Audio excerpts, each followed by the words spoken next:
join my portal. इससे पहले आपको वो एक टॉपिक मैं करवा चुका हूँ, affect of tariff when nation is small. तो दो चीजें आपने इस केस में ये सीखी कि एक तो फ्री ट्रेड जिस वक्त होती है, वेलफेयर ऑफ नेशन इंक्रीज हो जाती है, उसमें तो कोई डाउट नहीं। लेकिन जैसे ही टैरिफ लगता है तो वेलफेयर ऑफ द नेशन वो नीचे आ जाती है। स्मॉल नेशन केस में यही सीखा आपने। और साथ ही हमने ये भी सीखा कि दो तरह के इफेक्ट आते हैं। एक तो टर्म ऑफ ट्रेड, उसका इफेक्ट आता है, और दूसरा वॉल्यूम ऑफ ट्रेड, उसका इफेक्ट आता है।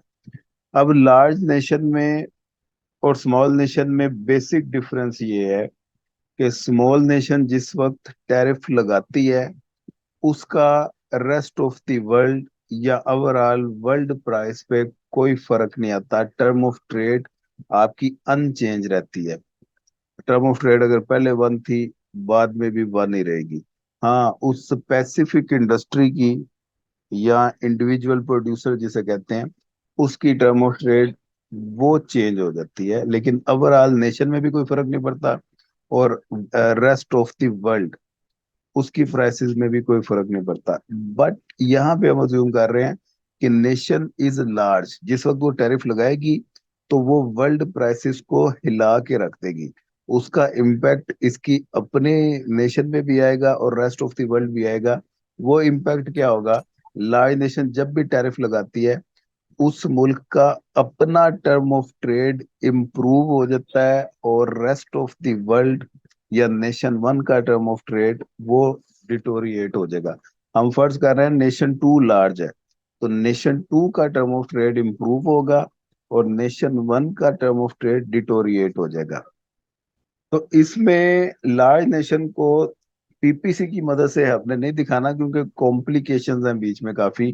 टर्म ऑफ ट्रेड किसी का डिटोरिएट हो रहा है, किसी का इम्प्रूव हो रहा है, फिर इंडिविजुअल इंडस्ट्री का अफेक्ट आ रहा है। तो बेहतर यही है, इसे हम ऑफर कर्व की मदद से दिखाएंगे।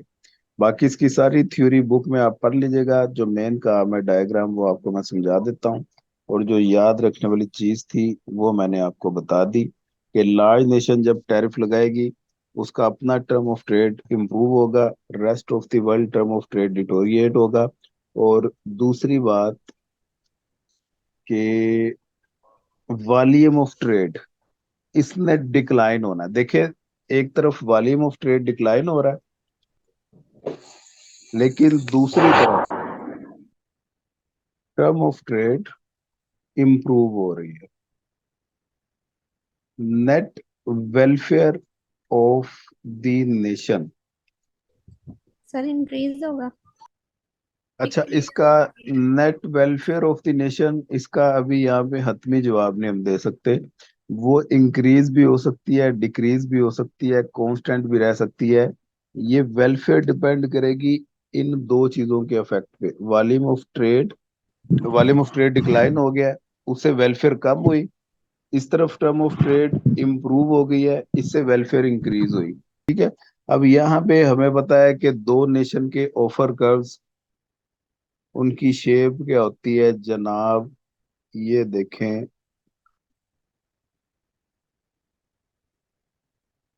ये नेशन टू का ऑफर कर्व होता है, ये नेशन वन का ऑफर कर्व होता है। इसे नेशन वन, नेशन टू, और ये आ गया इक्विलिब्रियम। अभी टैरिफ नहीं लगा, ये है फ्री ट्रेड इक्विलिब्रियम, जिसे पॉइंट ई से डिनोट किया जाता है, जहां पे 60 यूनिट एक्सचेंज किए जाते हैं 60 यूनिट के बदले में। नेशन टू की अगर बात करें, ये नेशन टू की बात करें, तो उसने 60 यूनिट एक्सपोर्ट करने हैं इसके, ये उसकी एक्सपोर्ट हो गई। और नेशन टू की ये इंपोर्ट होती है।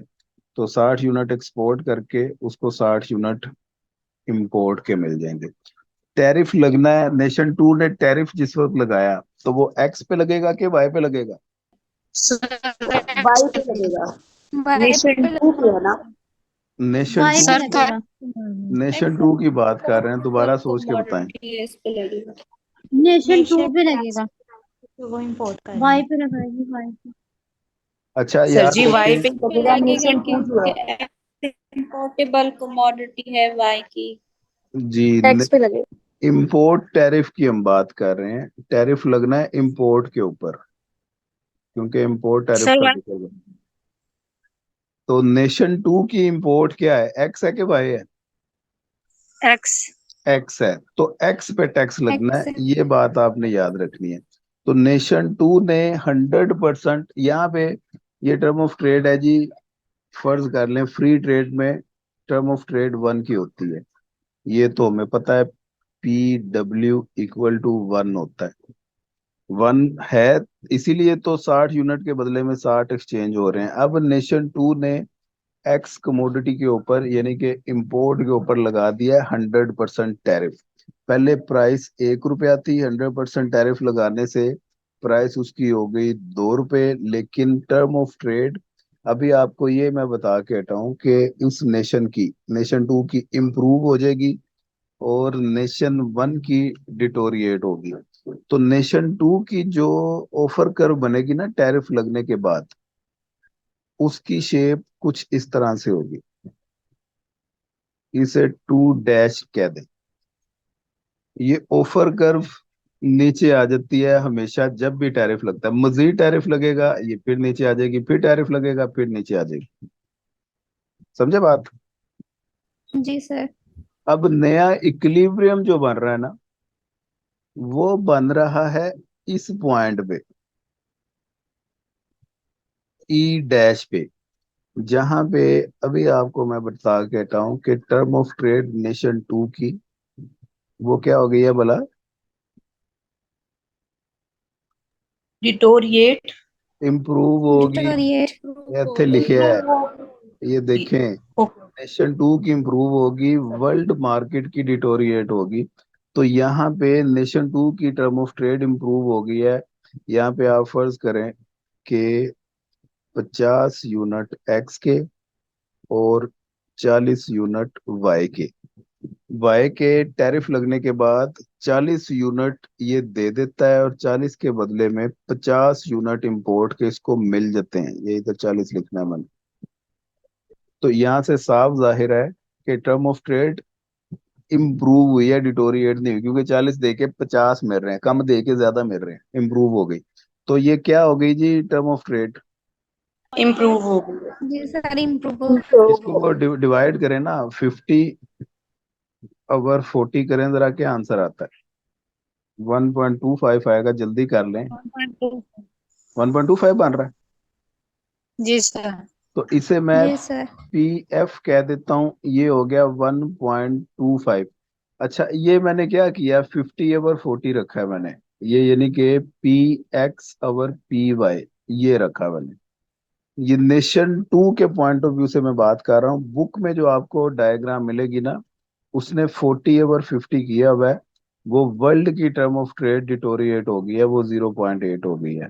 वर्ल्ड की टर्म ऑफ ट्रेड PY/PX होगी ना। जी। तो ये 1.25 नेशन टू के पॉइंट ऑफ व्यू से मैं लिख रहा हूं कि उसकी टर्म ऑफ ट्रेड इंप्रूव हो गई है।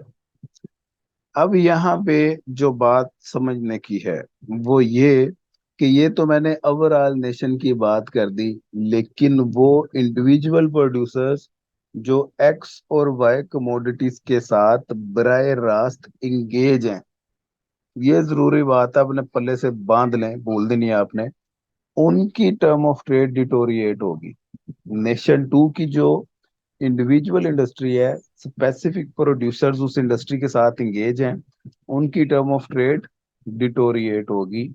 वो कैसे? ये जो 50 मिले हैं यूनिट एक्स के, इस पे कितना टैरिफ था, 100% था। जी 100% टैरिफ था, इसका मतलब है जो 50 यूनिट मिले हैं इसमें से 25 उस इंडिविजुअल इंडस्ट्री के पास रहेंगे और 25 गवर्नमेंट को जाएंगे।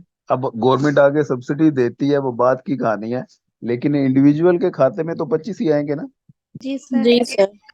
तो इस वजह से ये देखें, यहाँ से एक मैंने लगाई लाइन, और ये पॉइंट, ये